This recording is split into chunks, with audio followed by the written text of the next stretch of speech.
So you have to put the top in first, like that, and then they compress.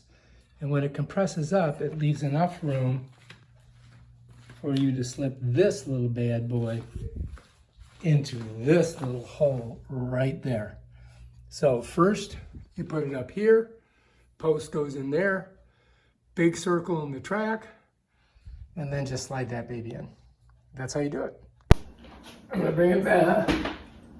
So I gotta put it on an angle, apparently. All right, now we're gonna bring her up. Good. All right, I'm in.